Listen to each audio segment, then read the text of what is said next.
السلام علیکم ورحمۃ اللہ وبرکاتہ۔ الحمدللہ رب العالمین والصلاة والسلام علی سید الانبیاء والمرسلین، اما بعد۔ معزز سامعین، آج کا ہمارا ٹاپک جہنم سے بچنے کے اعمال، نامحرم سے اپنے آپ کو بچائیں، ایپیسوڈ 70۔ معزز سامعین، آج کی بات شاید کچھ لوگوں کو سخت لگے، لیکن اگر یہ بات آپ کو بری لگتی ہے تو برا ماننے کے بجائے اپنے دل سے پوچھنا کہ کہیں اللہ تعالیٰ کی نافرمانی تو نہیں ہو رہی۔ ہماری سیریز کا مقصد ہم صرف معلومات دینا نہیں، ہم بات کر رہے ہیں جہنم سے بچنے کے اعمال، اور اگر واقعی ہمیں جہنم سے بچنا ہے تو پھر ہمیں ان گناہوں کو بھی چھوڑنا ہوگا جنہیں آج معاشرہ معمولی سمجھنے لگا ہے۔ تو آج کا موضوع ہمارا ہے نامحرم سے بچنا۔ ذرا سوچیں کتنے گناہ ایسے ہیں جو ہمارے ہاتھ سے نہیں بلکہ موبائل کی اسکرین سے ہمارے دل میں داخل ہو رہے ہیں۔ ایک تصویر، ایک ویڈیو، ایک میسج، ایک نظر، پھر بات چیت، پھر دوستی، پھر جذبات، اور انسان کو پتہ بھی نہیں چلتا وہ کہاں سے کہاں پہنچ گیا۔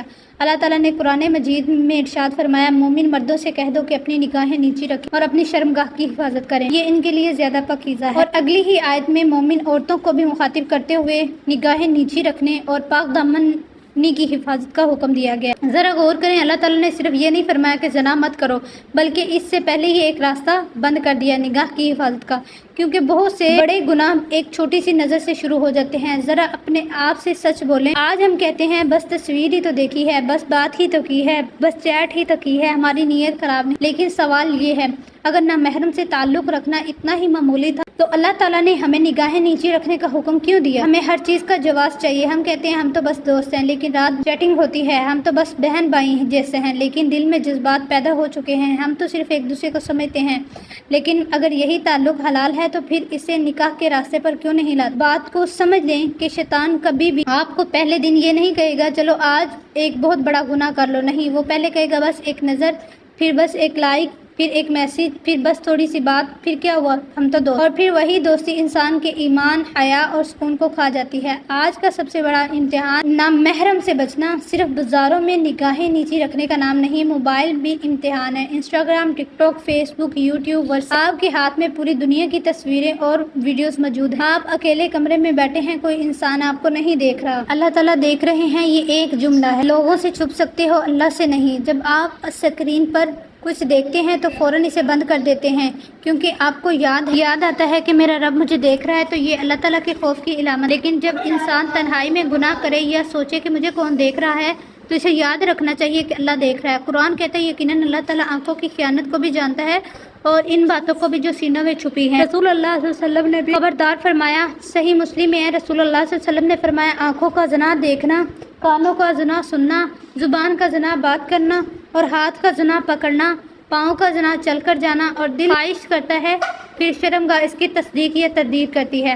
اب ذرا سوچیں، ہم زنا کو صرف ایک بڑے گناہ کے طور پر دیکھتے ہیں، لیکن نبی کریم صلی اللہ علیہ وسلم نے ہمیں اس کے راستوں سے بھی خبردار کر دیا ہے۔ آنکھ سے شروع ہونے والی چیز دل تک پہنچ سکتی ہے، اس لیے نگاہ کی حفاظت کرو۔ اگر دل کسی نامحرم کی طرف مائل ہو گیا تو اپنے آپ کو دھوکہ مت دو، یہ کہو بس یہی زندگی، انسان اس کے بغیر میں رہ نہیں سکتی، ہم ایک دوسرے کو بغیر مر جائیں گے، نہیں، اللہ کے لیے چھوڑ دو۔ اگر وہ شخص تمہارے لیے حلال ہے تو حلال راستہ اختیار کرو، اگر حلال راستہ ممکن نہیں تو پھر اپنے رب کے لیے پیچھے ہٹ جاؤ۔ یقین کرو جو چیز اللہ تعالیٰ کے لیے چھوڑ دی جاتی ہے، اللہ تعالیٰ اس سے بہتر ادا کرنے پر قادر ہے۔ اپنے دل کو یہ سمجھائیں کہ مجھے چند لمحوں کی محبت نہیں چاہیے جس کے بعد اللہ تعالیٰ کی ناراضگی ہو، مجھے وہ زندگی چاہیے جس میں میرا رب مجھ سے راضی ہو۔ کچھ لوگ کہتے ہیں ہم ملتے تو ہیں لیکن اکیلے نہیں۔ یاد رکھیں، نامحرم کے ساتھ غیر ضروری قربت، خلوت اور ایسے تعلقات سے بچنا ضروری ہے جو گناہ کی طرف لے جائیں۔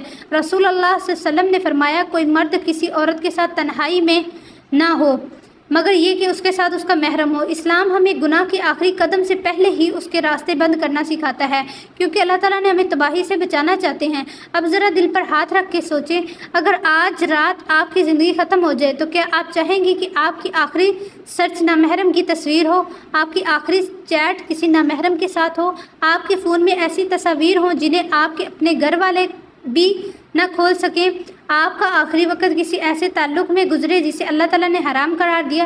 نہیں نا، تو پھر انتظار کس بات کا؟ آج ہی اپنے موبائل کی صفائی شروع کریں، غلط چیٹس ختم کریں، غلط نمبرز ڈیلیٹ کریں، غلط اکاؤنٹس انفالو کرو، غلط تصاویر اور ویڈیوز ہٹا دو، اور سب سے بڑھ کر اپنی نگاہوں کی حفاظت کرو۔ یاد رکھیں، حیا صرف عورت کے لیے نہیں، حیا مرد کے لیے بھی ہے۔ الحیاء شعبۃ من الایمان، حیا ایمان کی شاخوں میں سے ہے۔ ایک حدیث کا مفہوم ہے، آپ صلی اللہ علیہ وسلم نے فرمایا جس میں حیا نہ رہے فَاسْنَعْ مَا شِئْتَ، تو پھر وہ جو چاہے کر سکتا ہے۔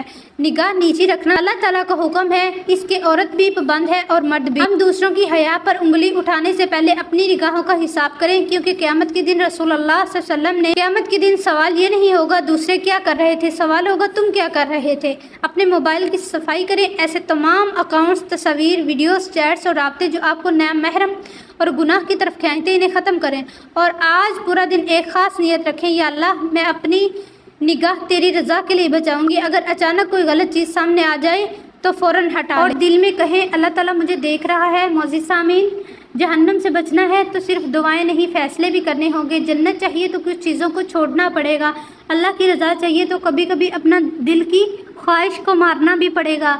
اور اگر آج آپ کسی نامحرم کے پیچھے اپنی آخرت خراب کر رہے ہیں تو خدا را رک جائیے۔ ایک انسان کے لیے اپنے رب کو ناراض مت کریں، ایک چیٹ کے لیے اپنی آخرت مت بیچیں، چند لمحوں کی لذت کے لیے اپنی قبر اور قیامت کو خطرے میں مت ڈالیں۔ اپنے رب کو چن لیں، کیونکہ دنیا کی محبت ختم ہو سکتی ہے لیکن اللہ تعالیٰ کی رضا مل جائے تو ہمیشہ کی کامیابی۔ اللہ تعالیٰ ہماری نگاہوں کی حفاظت فرمائے، ہمارے دلوں کو پاک فرمائے، ہمیں حیا عطا فرمائے، ہم حرام تعلقات اور گناہوں سے محفوظ فرمائے، ہمیں جہنم سے بچا کر جنت الفردوس میں داخلہ عطا فرمائے۔ آمین یا رب العالمین۔ وآخر دعوانا الحمد للہ رب العالمین۔